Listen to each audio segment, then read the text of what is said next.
Welcome to another episode of Blending the Family. I am your host, Tommy Maloney, coming to you from the car. Yes, it's another car podcast, driving, podcast, something. Anywho. Well, if you're familiar with the world of neutral sites, if you're familiar with being divorced, and today's Sunday, so that means in our world, I take Connor to a neutral site, and in our situation, it's McDonald's, and that's where we do the dreaded exchange. You don't really spend time with your former spouse. In our situation, she never gets out of the car, which is a good thing. And as my wife Ann would tell me, you still have issues. I always have issues. Do you still have anger issues about being around your former spouse? I don't know about you, but it doesn't bother me. It's just, for example, today, her husband parked like 4 spaces away, and we had my son plays hockey, Connor plays hockey, he's a goalie, so we have a lot of gear going from my car to their car, and so it's just frustrating when there was a parking spot right next to me, but they will never ever park right next to me. So, do you think I'm bitter? I don't know. I don't want to come off bitter. It's just common sense. That's what it is, just a little common sense. Hey, park next to the other person because they know we've got goalie gear. Anyway,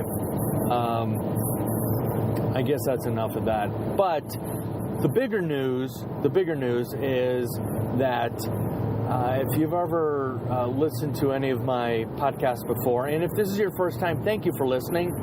I hope I say something profound because I try. But if you've ever listened to any of the podcasts before, the way our family dynamics is, we have Betsy, who will be 21 very soon, Becca, who's 16, and Connor, who's 14. He'll be 15 in March. But Becca and Connor are very close because, again, Becca being 16, Connor being soon to be 15, but he's currently 14. We call Becca and Connor the Wonder Twins because they really could be brother and sister. The only difference is Becca has blue eyes and Connor's got brown eyes. But and if you ever check out our website, you'll also see that the two of them wrote a book together called 10 Tips on How to Survive Your Parents' Divorce, and we turned it into a coloring book. But the big news is the three of us went to the gym today, and we were shooting hoops, playing a little b-ball, a little basketball, and Connor and I played 3 games. I beat him the first 2, then he beat me. He beat me on a 3-pointer. That's a first. And then Becca and I played one-on-one, and she cremated me. Just annihilated me. I hate to admit this, but I will man up. I will dad up. I will bonus dad up and say she beat me 12-2. Yes. And for many years, when I'd play basketball against the two of them, 3-pointer was where I hung out. I could just shoot 3-pointers all day. But now, the only excuse I have is that I've been having problems with my back, so I really can't move as well. And that was maybe a little bit of the situation today, that I might have done a little too much and I should have. And my wife Ann said before I left, don't overdo it. And I'm like, sure. And I might have overdone it today. So as soon as I get home, I'm going to go home and hit the bathtub. We've got the jetted tub thingy. So, but that's about it. It was a great weekend, but it's always a bummer. And this is where I've battled my years of depression, and it's these Sundays, the Sundays where you've had a really good weekend with your kiddos, and now they have to go back to the other spouse, the former spouse, and it just hurts because you want more time with them. You want,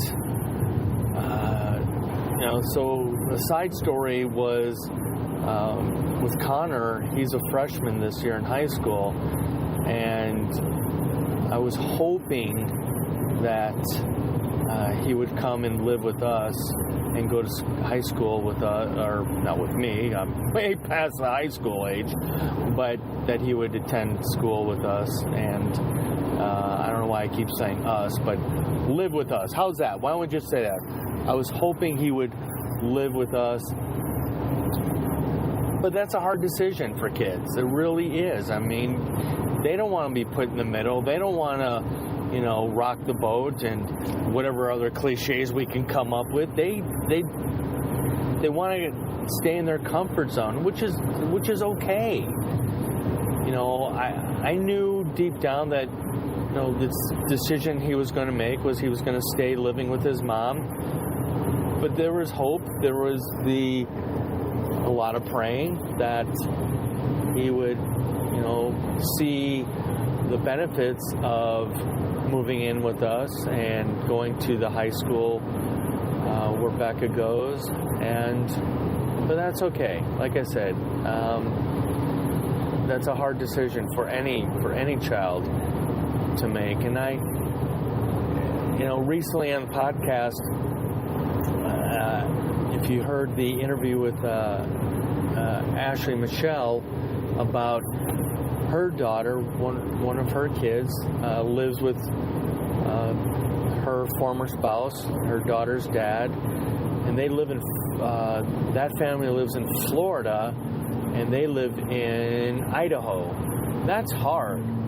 I mean, I struggle with Connor living,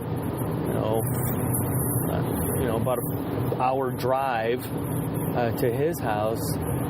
I could not imagine you as a parent having, your kid in not necessarily just another state, but maybe in another country, if that's the situation. Maybe you're a military family and that's the situation. So my heart goes out to you and all those other families where you don't get to see your kids as much. The great thing for me about Connor playing hockey, that's like August to March, almost closer to September to March.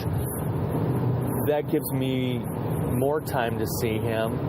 And when I was coaching hockey, that went from seeing Connor every other weekend to every weekend with the hockey schedule. And so again, for families out there who don't get to see their kids on a regular basis,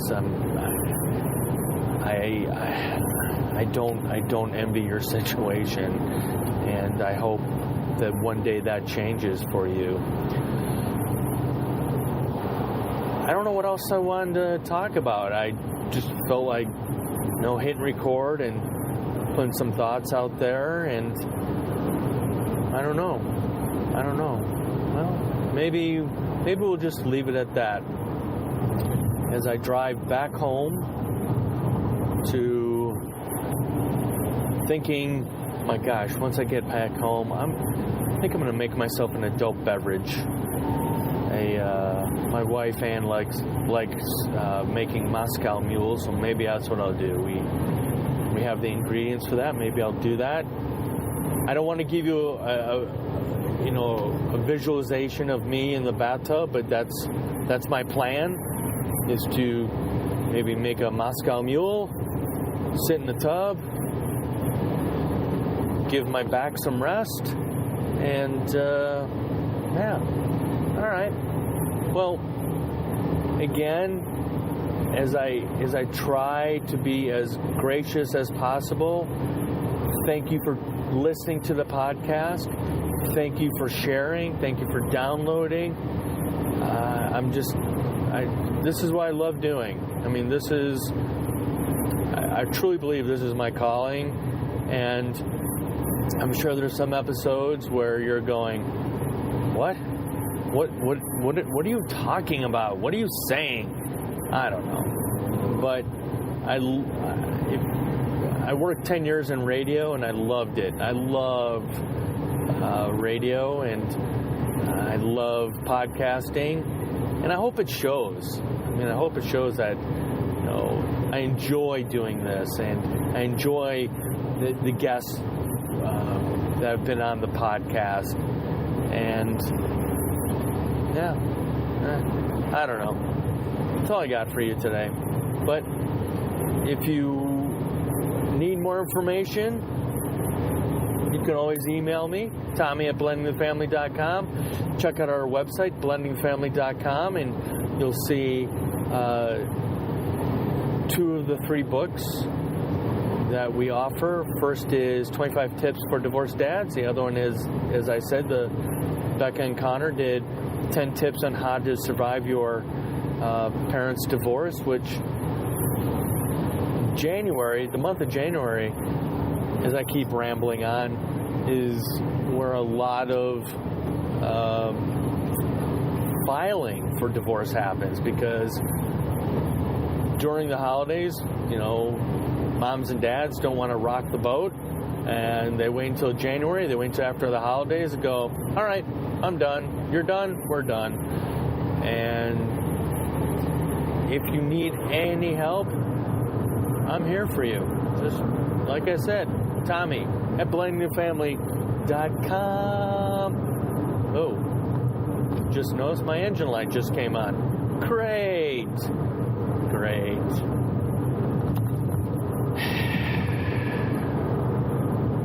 Oh my gosh. Oh well. We all need more stress in our lives, don't we? Especially when we have car problems. Oh well. Stay tuned, and I'll let you know what happens, what's going on with the car. Oh well. This is me signing off from another episode of doing the podcast in the car.